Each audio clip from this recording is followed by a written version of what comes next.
Herkese merhaba, kanalıma hoş geldiniz. Bugün sizlerle son zamanlara damga vuran bu mini gece çantam Nox model gece çantasının büyük boyunu çalışacağız. Ben böyle leopar pullar üzerine çalıştım. Yaklaşık 80 gram pul kullandım. Bir adet 18 santimlik klips kullandım. Birden biraz fazla da, yani 200 gramdan biraz fazla da simli polyester makrome ipi kullandım. Bu şekilde bayağı geniş bir haznesi var. Kendinden sapı olan bir klipstir. Firma kaynaklı siyah simlilerde bir tık boyama oluyor. Ele örerken ufak ufak boyalar geçiyor. Simsizini tavsiye ederim. Simsiz olanı kullanabilirsiniz. Bu firma kaynaklıdır. Asil Hobby çanta aksesuar sayfasından tümünü aldım. Ama boyamalarda Asil Hobby'nin sorunu değil. Lütfen firmaya yazabilirsiniz diyorum. Şöyle siyaha siyah pul çalıştım. Yine gümüş klips çalıştım. Çok hoş bir klip. Klipsin de kodunu şöyle vereyim. Almak isteyenler için böyle bir kodu var. Çantamın yapımına geçmeden önce ufak hatırlatmamı da yapmak istiyorum. Lütfen beğeni ve yorum yaparak benim emeğime destek olmadan geçmeyin. Sizin beğenileriniz, yorumlarınız sayesinde daha fazla kitleye erişebiliyorum. Lütfen kanalıma abone olarak bana destek olursanız çok sevinirim. Instagram hesabım Nezcraft. Bana oradan anlatımımla yaptığınız çantaları atabilirsiniz. Yine oradan da takip edebilirsiniz. Haydi hep birlikte yapımına geçelim. Çantamın yapımına geçmeden önce kullandığım malzemeleri söylemek istiyorum. Videonun başında zaten kaç tane ip kullandığımı belirteceğim mutlaka. Bir ipten biraz fazla gider diye düşünüyorum ben. Ama yine de tam net olarak videonun başında görmüş olursunuz. Şöyle kodunu vermek istiyorum. 18'e 11,5 santimlik bir klips kullanıyorum. Gerçekten çok şık, hiç zincir takmanıza bile gerek kalmadan kullanabileceğiniz bir klips, ama zincir yerleri de var. Açınca şöyle şunu da göstereyim. Şuralara da isterseniz zincir takabilirsiniz ama bence hiç gerek yok. Yine de isteğe bağlı kullanılabilir. Biliyorsunuz ki daha önceden bu boyunu çalışmıştım. Benden büyük boy istendiği için büyük boyunu çalışacağım. Bu klipslerde önemli olan bunu klipsi çantaya oturtmak ve sayılar. O yüzden ben tam net sayılarını veriyorum sizler için. Bakın. Bu çalıştım, sayılarını oturttum, sizlerle paylaşacağım. Çantam, bakın, bursum, klipsim, ne derseniz artık, buna tam oturuyor. Bu fazlalıkta benim şu arada bırakacağım sayı. Küçük çantamda 4 tane bırakmıştım arada. Bunda 5 tane bırakacağım. Çantamda istediğim formu yakalamak için. Sayıyı peki nasıl ayarlıyoruz? Ben bu klipsin deliklerini baz alarak, her iki tarafın deliklerini baz alarak ilmek sayısını her bir deliğe denk gelecek şekilde ve artı 5 sağda 5 solda bırakacak artı 10 tane sayıya ihtiyacım var. 49 tane, yani 49 kaç ediyor? 98 sayım, ilmek sayım olması gerekiyor. Artı 10, 108 ilmek sayısı elde etmek için size çok doğru bir sayı vereceğim. Daha sonra kullandığım pulları da şöyle sizlere göstereyim. 3 milimlik tığ kullanıyoruz muhakkak, pulları daha rahat örebilmek için ve 1 milimlik de Molly'nin simli polyester makrome ipini kullanıyorum ben. İsterseniz düzün de kullanabilirsiniz ama benim tercihim simli olanıdır, ama 1 milim olmak şartıyla pulları kolay örebilmeniz için. Siz yine de garanti olsun diye 2 ip alabilirsiniz. Kalanıyla küçük çanta yapabilirsiniz. Böyle 10 milim olarak 10 milim olarak da geçiyor, 1 santim olarak da geçiyor bu pullar. Her rengi mevcut. Tüm malzemelerimi Asil Hobby çanta aksesuar sayfasından aldım. Bu çantanın da çok sevileceğini düşünüyorum. Şöyle leopar pullar gelmiş, harika. Leopar severler rahatlıkla alıp yapabilirler. Hemen yapımına geçelim. Sizinle birlikte siyah pullu çalışmayı düşünüyorum. İstediğiniz renkte çalışabilirsiniz. Hemen bir zincirle sabitleyelim. Şöyle toplamda 35 tane zincir çekeceğim. Birini dönüş için kullanacağım. Bu başlangıç zincirini çok fazla sıka çekmenizi istemiyorum. Örerken zorlanırsınız. 35 zincir çekip geliyorum. Şöyle 35 zincir çektim. 35 zincirimde bakın tam klipsimin, şunu birazcık iteceğim. Tam klipsimin uzunluk ölçüsüyle eşit oluyor 35 zincir.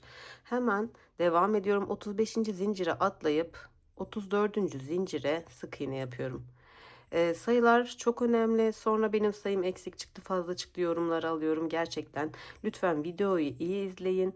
Videoda verdiğim sayılara sadık kaldığınızda hiçbir problem yaşamayacaksınız. Ya batmayı unutuyorsunuz ya fazladan artırma yapıyorsunuz. Yani bunları, benim videomda yer olmayan şeyler yorum kısmında benim fazla çıktı nasıl oluyor gibi yorumlar alıyorum. Söylüyorum batmanız gereken yere. O yüzden lütfen videoyu dikkatli ve sesli dinleyin. Sıra sonuna kadar sık iğne yapıp geliyorum. Sıranın sonuna geldim. Şöyle yakından göstereceğim. Bakın sonuncu zincirime de batıyorum. İpimi şöyle arkaya alıyorum. Ve buraya da bir sık iğne yaptım. Saymanızı tavsiye ediyorum. Tam 34 tane sık iğne olması gerekiyor. Bir zincir çekiyorum. Dönüyorum. Bakın ilk önüme gelen ipimi de yürüteceğim. Sık iğnenin tepesine batıyorum. Şu ipimi de yürütüp çakmakla yakacağım. Daha sonra tüm sık iğnelerin tepesine sık iğne yapacağız. Git gel model bir taban yapıyoruz. Sadece sık iğneden oluşuyor. Hiçbir sık iğneye atlamıyoruz. Taban bitiminde toplamda 34 tane sık iğnemiz olmak zorunda. Bu şekilde sıra sonuna kadar gidip geliyorum. Sıramın sonuna geldim. Bakın sonuncu sık iğneme de batıyorum. Ve bir tane zincir çekip dönüyorum. İlk sık iğne tepesine batıyorum. Model tamamen bundan ibaret. Bu şekilde git gel, bir zincir çek, dön. Toplamda 21 sıra sık iğne örüyoruz. Daha sonra sizlere üste çıkmayı göstereceğim. Bu şekilde git, bir zincir çek, dön, bir zincir çek, dön şeklinde 21 sıra örelim. Tabanımızı bitirelim. Şöyle kusursuz güzel bir tabanımız olacak. Makrome ipin zaten ütüye vesaire hiçbir şeye ihtiyacı yok. Sarkma yapmayan bir durumu var zaten kendinden. O yüzden hiçbir şey yapmanıza gerek yok. Bu şekilde tamamlayıp geliyorum. Tabanımı 20 sıra ördüm. Bunu tek tek de sayabilirsiniz. Şöyle 2, 4, 6, 8, 10, 12, 14, 16, 18, 20, 21 sıra ördüm ben. Şöyle iki tane ikili yan yana gelince 2, 2 diye saydım. Tek tek de sayabilirsiniz bu çıkıntıları. Tam 21 sıram var. Şimdi burada tabanın sayısı bizim için çok önemli. Bir sıra tabanın etrafını sık iğne gideceğiz. Şunu söküyorum hemen. Bakın son sık iğneme battım. Bir tane sık iğne yaptım. Tekrardan şu noktada bir yere batmam gerekiyor. Atlamadan şuraya. Hemen o sık iğneyi battığımın dibine bir tane sık iğne battım. Bundan sonraki yapacaklarım hep bu önüme gelen boşluk noktalara bakın. Şuradaki boşluğa batıyorum. Sık iğne yapıyorum. Bir sonraki boşluk, yani sık iğne kenar boşluğu, bunu bilir örenler. Onlara batıyorum. Dönüşlerde çektiğim zincir boşlukları. Bu şekilde devam edelim. Sıra sonuna kadar göstermek istiyorum. Sonra sayıları birebir aynı gelmeyenler için. Burada atlama yapmazsanız, her bir boşluğa batarsanız sizinle birlikte taban sayımız aynı olacak.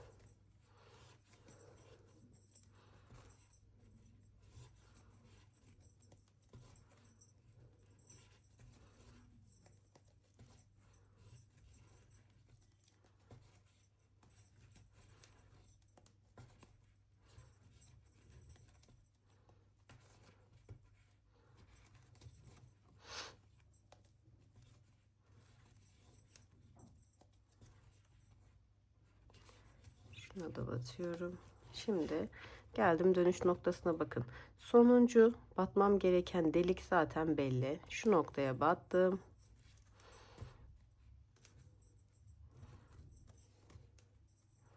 Ve hemen dönüp ilk sık iğneme batıyorum. İlk sık iğnem de burada. Şimdi sıra sonuna kadar bu sık iğne tepelerine batıyoruz. Bakın hiçbir yerde arttırma yapmıyorum. Bu şekilde sıra sonuna kadar gidip şurayı da tekrar size göstermek istiyorum. Sıramın sonuna geldim. Şöyle etrafını gidiyorum. Bakın şöyle gittim geldim. Tüm etrafını dolanacağım. Sonuncu sık iğnem şöyle. Ve hemen sonuncu sık iğnemin dibine tekrar batıyorum. Çünkü buraya atlarsam bir tık sayım eksik oluyor. O yüzden sadece bu noktada yapıyorum bakın. Daha sonra ilk gelen boşluk, bir sonraki boşluk, bu şekilde devam ediyorum.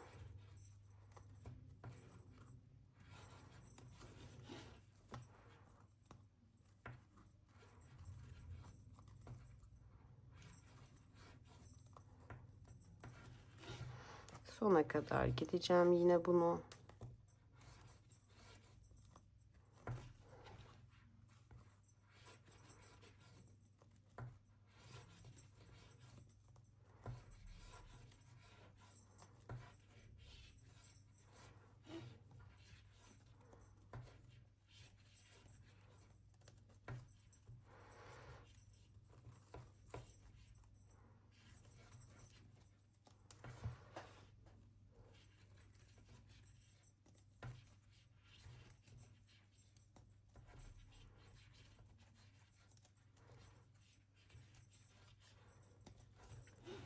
Şu noktada bakın sonuncu deliğim bu. Şöyle yakından göstereyim. Sonuncu delik ve ilk sık iğne tepesine artık dönüyorum bu şekilde. Şimdi başlangıç noktasına kadar gidip geliyorum. Sıramın sonuna geldim. Şöyle şunu da göstereceğim. Bu noktayı da tam köşe noktasına kadar yapalım. Burada bitti tabanım. Şimdi burası benim başlangıç noktam olduğu için burada başlayıp burada bitireceğim. Dolayısıyla bunu unutmamak için de bu noktaya bir tane işaretleyici takmak istiyorum.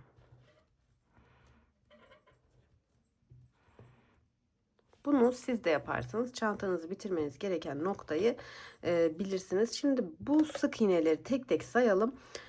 Toplam sık iğne sayısını eşitleyelim. Benim toplamda 109 tane sık iğne sayım var. Bu benim istediğim bir sayı. Özellikle ayarladığım bir sayı. Şimdi pullu çalışırken tek sayı üzerinde çalışacağız. Ama klipse geçerken bir taneyi eksiltip 108 sayıya ihtiyacımız var. Bunun da nedeni şu.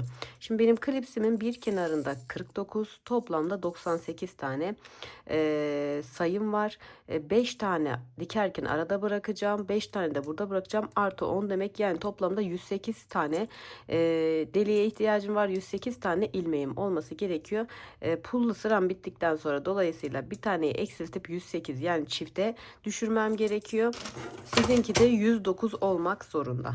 Bu detayı atlamayın. Eğer değilse şu köşelerde muhakkak eksik batmışsınızdır. Aynı gelmek zorunda. Şimdi kullanacağım pul, ben 100 gramlık bir paket pul almıştım. Şuna yaklaşık bir 70-80 gram gitti diye düşünüyorum. Çünkü çok az pulum kaldı. Şöyle göstereyim. Şöyle leopar pulum. Belki yani 70 gram gitmiş olabilir diye düşünüyorum ben. 70 gram yeterli olacaktır. Çünkü artan pulum da bu. Hemen başlayalım istiyorum. Şunu sökeyim, gevşedi bu.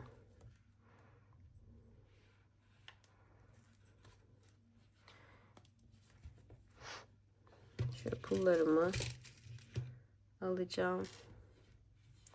Bir tane pul, bir tane sık iğne şeklinde ilerleyeceğim. Bakın.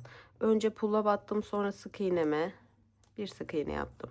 Daha sonra bir tane normal sık iğne yapıyorum. Bir tane pul alıyorum ve pullu sık iğne yapıyorum. Bir tane normal sık iğne,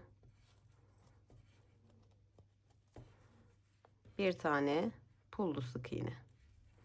Her bir sık iğneye bu şekilde bir pullu bir pulsuz şeklinde ilerleyeceğiz.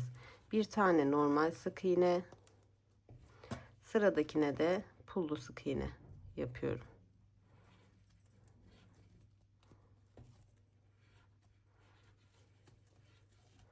Şimdi sıra sonuna kadar bir sık iğne bir pullu sık iğne şeklinde gidelim. Muhakkak atlamadan yapalım. Bir pul bir sık iğne, bir pul bir sık iğne şeklinde gidersek sayımız eşit gelecek. Atlamadan yapalım lütfen. Sıra sonuna kadar yapıp geliyorum. Sıramın sonuna geldim. Bu işaretleyicimin olduğu yer sıramın sonu. Şimdi bakın, bir pul koydum, bir pulsuz sık iğne yaptım. Şimdi bir tane pul alıyorum. Son sık iğneme pul örüyorum. İşaretleyicime denk geldiği için zorlandım biraz. Daha sonra bakın, pulun üstüne normal sık iğne, iki pulun arasına pullu sık iğne. Bu detay çok önemli. Pul pulun üstüne denk gelmemeli. Hemen pulun üstündeki sık iğneye normal sık iğne, iki pulun arasına denk gelen sık iğneye de pul denk geliyor. Zaten bunu tek sayıyla yaptığınızda hiç ayarlamanıza gerek yok. Kendi kendine otomatik denk gelecektir. Bakın böyle. Daha sonra tekrar pulumu alıyorum. Sıra sonu, sıra başı yok. Artık bu şekilde bir pullu bir pulsuz örüyoruz. Hiçbir pul üst üste otomatik denk gelmiyor zaten verdiğim bu sayı ile. Böyle bir ağzı birkaç sıra böyle yamuk yumuk gözüküyor ama sonra hiçbir şey yapmadan bu hale geliyor, merak etmeyin. Şimdi bunu örelim. Bunun kadar yapalım. Bunu kenara alıyorum artık. Pullu örüyoruz. Şimdi burada 1, 2, 3, 4, 5, 6, 7, 8, 9, 10, 11, 12, 13, 14, 15, 16, 17, 18, 19, 20 sıra. Tekrar sayayım. 1, 2, 3, 4, 5, 6, 7, 8, 9, 10, 11, 12, 13, 14, 15, 16, 17, 18, 19, 20 sıra pullu örmüşüm. İsteğe bağlı pulunuz biter. 19'da da kalabilir. Hiç önemli değil bu arada. Şimdi bizim 109 tane sık iğnemiz vardı. Şimdi klips bölümüne geldiğimizde azaltmayalım ki çirkin bir görüntü olmasın. Bu noktada azaltalım. Burası başlangıç ve bitiş noktamdı benim. Son pulumu bakın takmışım. Farz edelim ki siyahı 20 sıra pul ördük. Burada her sırada pul koyuyoruz. Bu yaptığım gibi, örnekte gösterdiğim gibi. Şimdi bunu 108 ilmeğe düşürmem gerekiyor. Aldım, bakın şöyle yükselteceğim. 108 ilmek olmak zorunda. En son pulumu koymuşum. Bir tane sık iğne yapmışım. Sıradaki sık iğneye geldim. Bir sonraki sık iğneye geldim. Hepsini birden tek seferde çıkardım. Burada bir tane sık iğne azaltmış oldum. Şimdi toplamda, yine de saymanızı öneririm. Toplamda benim tam 108 tane sık iğnem var şu anda. Bundan sonra tamamen çantamızın üst kısmına sık iğne ile geçiyoruz. Bunu kaç sıra öreceğiz? Yine ben size detayları tabii ki göstereceğim. Kaç sıra ördüğümün detayını. Yine en az 15 sıra falan sık iğne örmemiz gerekiyor. Şöyle biraz yükselmesi gerekiyor. Belki 10 olur, belki 15 olur. Bunun sayısını size söyleyeceğim. Döne döne döne, hiçbir birleştirme noktası yok. Döne döne yaklaşık bir 10 sıra öreyim. Kaç sıra ördüğümü size söylerim muhakkak. Şuraya kadar, istediğimiz boyuta gelene kadar örelim. Birleştirme noktam olmadığı için göstermeye de gerek duymuyorum. Sadece sık iğne olacak. Hiçbir şey yok. Sadece sık iğne, pulsuz sık iğne öreceğiz. Dediğim gibi istediğimiz boyuta ulaştıktan sonra da klipse geçeceğiz. Hemen tamamlayıp geliyorum ben. Evet, şimdi üstü de pul bittikten sonra üstü de ördüm. 1, 2, 3, 4, 5, 6, 7, 8, 9, 10, 11, 12, 13 sıra örmüşüm. Sizler istediğiniz bu yüksekliğe çıkabilirsiniz tabii ki. Şunu da söyleyeyim. Bu simli siyah iplerde firma hatalı bir ufaktan boyama oluyor. O yüzden isterseniz simsiz sade polyester makrome iple örmenizi tavsiye ederim. Eğer sıkıntı yaşayacaksanız, ama şöyle söyleyeyim, böyle yapınca boyama falan yok. ya da hemen direkt geçen bir boyama yok. Çok eli sıkanlarda boyama oluyor. Bende çıkmadı. O yüzden size tavsiyem simli polyester makrome değil de simsizini tercih edin. Zaten hani pullar ışıltılı olduğu için çok da önemli değil diye düşünüyorum. Şu noktaya kadar ördüm. Bakın işaretleyicimin olduğu noktaya kadar ördüm. Şu da son ilmeğim. İlmeğimi kesip ipimden çıkardım. Hemen devam ediyorum. Şunu da zaten klipsi geçeceği için çok önemli değil. Buradaki oluşan çıkıntı hemen siyah olduğu için zorlanmanızı istemiyorum. Hemen yanındaki sıra gelen ilk ilmekten ipimi arkaya aldım. Bu şekilde sıkıştırdım olabildiğini. Çünkü yeni bir ilmek oluşturmuyorum. Bu önemli bir detay. İlmek sayım yeterli sayıda. Tam klipsime uygun. Bunu olabildiğince sıktığımda burada yeni bir ilmek oluşmayacak. Bakın battığım ve son ilmeğim. Yeni bir ilmek oluşmayacak. Dolayısıyla sayımız da artmamış olacak. Şimdi bu ipimi şöyle içe alacağım. Yürütüp yakacağım. Lütfen polyester makrome kullandığınızda çakmak yardımıyla ipi yakıp yapıştırmayı unutmayın. Yoksa sökülmeler oluyor ve örgünüz ziyan olsun istemiyorum. Şöyle sıkarak herhangi bir noktadan tekrar geçeceğim.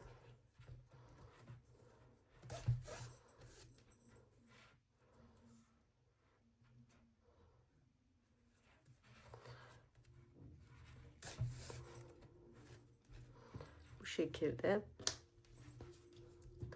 tamamladım. Bakın şimdi ben çakmak alıp yakacağım. Size de göstermek istiyorum. Kameram oynadı.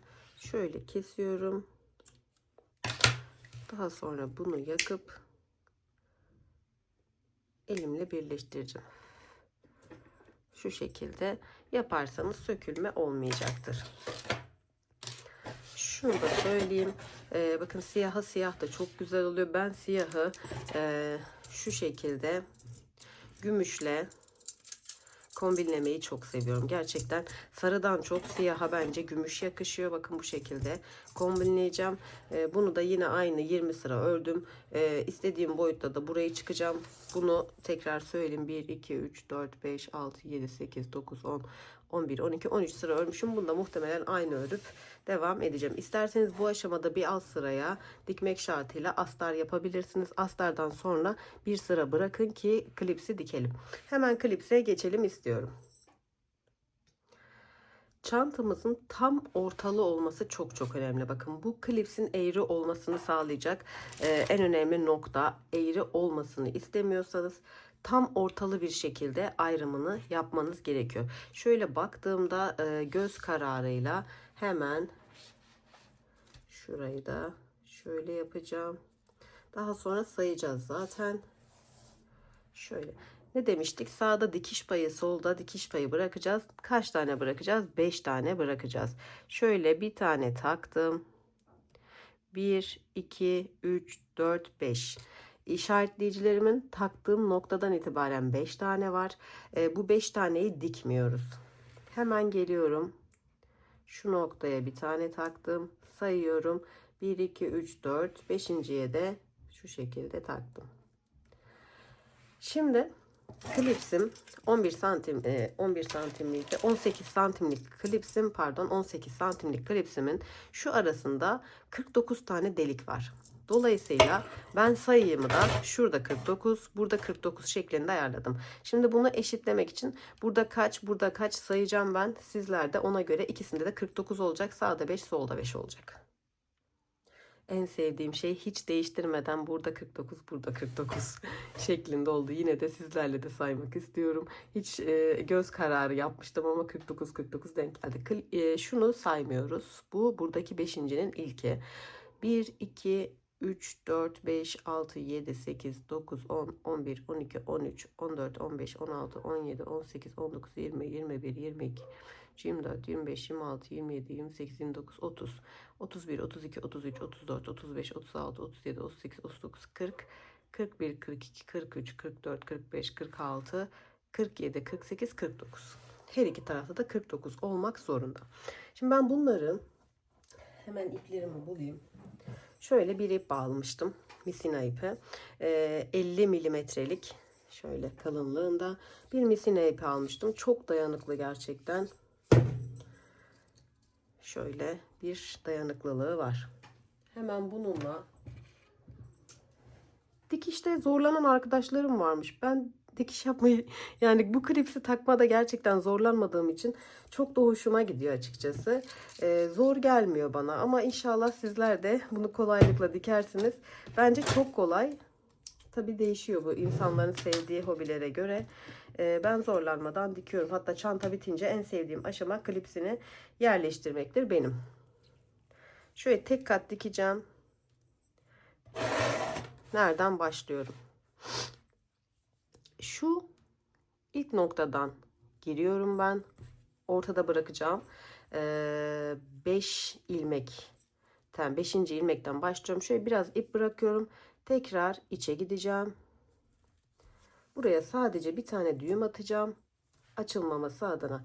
İpimi biraz uzun aldığım için böyle karışmalar olabiliyor. Düğüm olsun istemiyorum. Düğüm olayını sevmiyorum ben. Ama sevmediğim için de uzun alınca böyle karışıklıklar da olabiliyor. Umarım sizinle birlikte dikerken olmaz. Videonun uzamasını istemedikçe videom uzuyor. Çok özür dileyerek. Şunu şöyle çıkaracağım.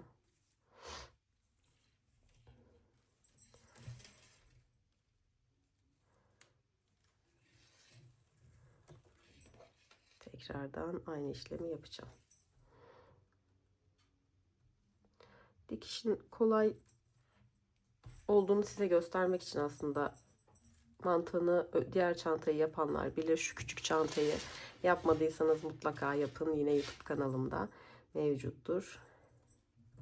Aynı mantıkla dikiyoruz. Sadece dediğim gibi orta noktalardaki bırakmamız gereken sayıyı bırakmayı unutmuyoruz. O bizim çantamızın klipsini taktıktan sonra kasmayı önleyen sayı olacak. Şöyle bir tane sadece öylesine düğüm attım. Çünkü döndüğünde buraya gerçek düğümünü atacağım. Şimdi her bir bıraktığım noktadan geçeceğim. Biterken neden buradan başladım? Biterken burada bitecek ya. Düğümlerken de kolay bir düğüm atıp sağlamlaştırmak. Tek seferde dikip sağlamlaştırmak adına. Siz tabii yine istediğiniz yerden başlayabilirsiniz. Son olarak işaretleyicimin olduğu yeri de klipse dikmiyoruz. İşaretleyicinin olduğu noktadan itibaren ara boşluklar. Bakın dikmem gereken noktadan girdim. Sık iğne tepesinden hemen klipsimi alıyorum.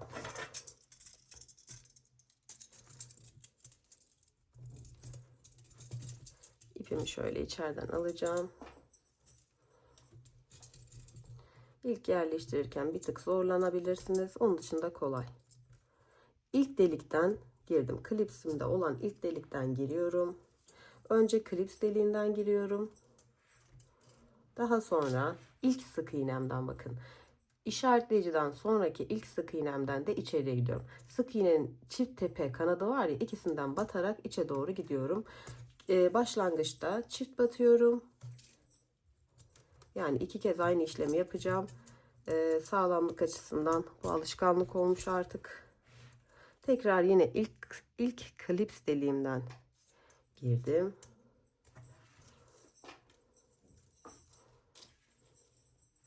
Ve yine aynı sık iğneden içeri geçerek buraya 2 kere batmış oluyorum. Olabildiğince sıkabilirsiniz. Bu ip kopmayacaktır. Bir yere takılıp kesilmediği sürece bu ipte kopma olmuyor. Zaten misinayı bilenler bilir.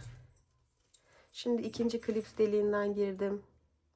Her bir sık iğnemiz her bir klips deliğine denk geldiği için sayıda atlama yapmadığınız sürece hiçbir sıkıntı yaşamayacaksınız. Yani doğru sık iğnelere battığınız sürece hiçbir sıkıntı yaşamayacaksınız. Devam ediyoruz.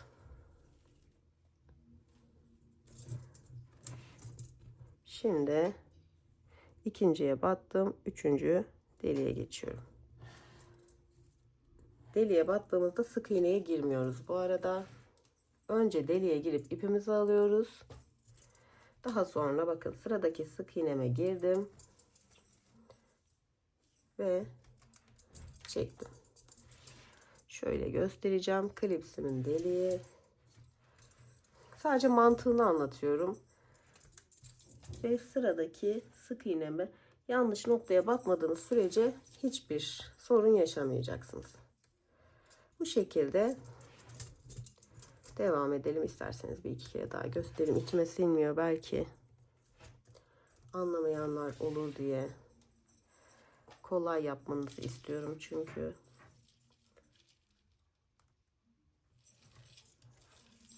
Bu aşamaya kadar geldiyseniz bir beğeni, yorumu hak ettiğimi düşünüyorum. Lütfen beğeni, yorum yapmayı, kanalıma abone olmayı unutmayın. Desteklerinizi esirgemezseniz çok mutlu edersiniz beni. Hemen sıradaki sık iğnem bu şekilde. Şimdi ben şu noktaya kadar dikeceğim. Yani işaretlecimin olduğu noktaya kadar dikeceğim. Bu atlamayı, yapışımı da göstereceğim. Sonra bitireceğiz çantamızı. Hemen bakın, iki tane klipsimin deliği kaldı. Şu niye netlemiyor? İki tane klipsimin deliği kaldı. Şu ekrandaki fazlalıkları alacağım, netlesin diye. İki tane kaldı. İki tane de sık iğnem kaldı. Yani böyle klipsler çalışıyorsanız buradaki en önemli nokta gerçekten sayı. Eğri olmasını istemiyorsanız sayıları denk getirmeniz çok önemli. Bu arada kalan 5 ilmek 4 olabilir, 3 olabilir ama buradaki muhakkak klips sayısına eşit olmak zorunda. Sonuncu noktaya da şu şekilde geldim. Sonuncuları 2 defa batıyorum. Misinamın kalınlığı yeterli 2 defa batmama. Açılma olsun istemediğim için, gevşeme olsun istemediğim için ve olabildiğince gücünüzün yettiği kadar sıkmanızı da tavsiye ediyorum. Şöyle sıkıştırdım. Son battığım noktadan tekrardan geçiyorum. Şimdi burada arada 5 tane sık iğnem var. O 5 tane sık iğneden şöyle 1, 2, 3, 4, 5. İlk sık iğnem. Şöyle ilk sık iğneme girdim. İkinciden arkaya geçiyorum. Tekrar öne geldim. Tekrar arka. Son işaretleyicimden dışarı çıktım. Ve altıncıda klipsi takacağım nokta. Oradan da tekrar içeri giriyorum. Daha sonra klipsimden tekrar dışarı çıkıyorum. Hemen tekrardan saymanızı öneririm çünkü yanlış olsun istemiyoruz. 1, 2, 3, 4, 5 ve 6. Şuradan da içeriye giderek altıncıdan klipse sabitliyorum. Ve burada bakın kaydırdım. Klipsi sık iğneye denk getirdim. Bakın buradaki şu açıklık bunu kurtarıyor. Tekrar klipsten giriyorum içeriye. Aynı noktadan çift giriş yapıyorum. Çünkü burada sıkılık olsun istiyorum. Ve tekrar aynı sık iğneden de içeri giderek devam edeceğim. Şimdi normal rutin dikişime devam ediyorum.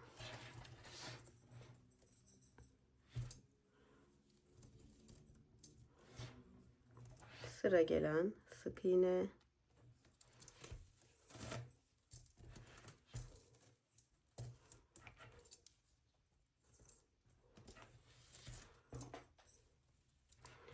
yine sıradaki sık iğneye geçiyorum. Bu şekilde bakın dümdüz bir çanta oldu. Yani tam sayılı oldu. Aynı şekilde şu noktaya kadar, şu işaretleyicimin olduğu noktaya kadar aynı yöntemle dikip geliyorum. Şimdi sona doğru yaklaşıyoruz. En sevdiğimiz noktaya doğru. Bir çantanın bitmesi herkesi mutlu eder. Hemen.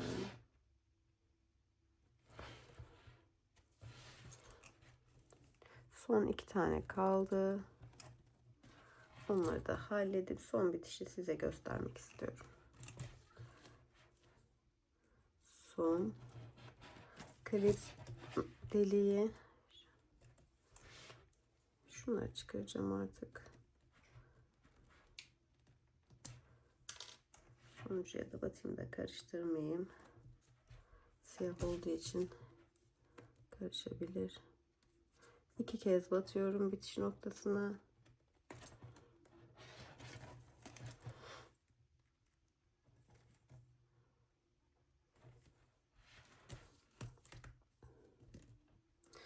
Artık bunu da çıkartabiliriz.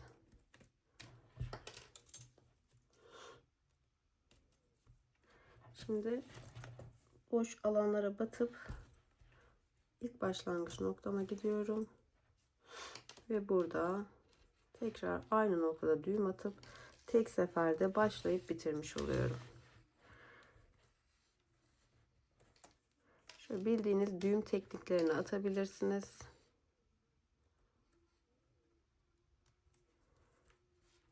Şöyle yapacağım. Sökülmemesi çok önemli. Tüm emeğiniz çöp olur. Tekrar baştan uğraşırsınız.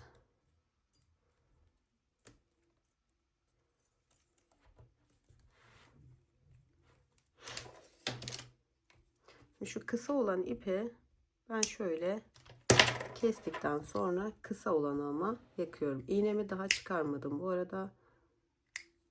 Şöyle bastıracağım bunu. Daha sonra iğnemi şu şekilde herhangi bir yerden dışarı alacağım. Aynı yerde yakmayacağım bunu.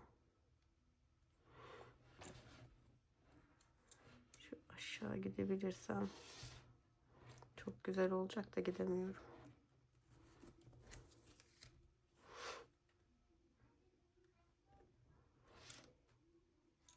Şu içe gidip dışa çıkacağım aşağıdan tekrar. Çünkü ilerletemedim. Şu noktaya gelmek istiyorum. Bunu da şöyle yürütüp yakacağım.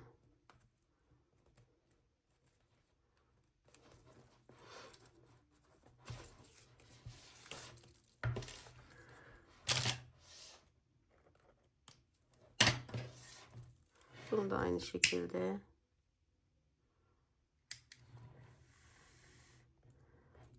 bakın hiç belli bile değil artık.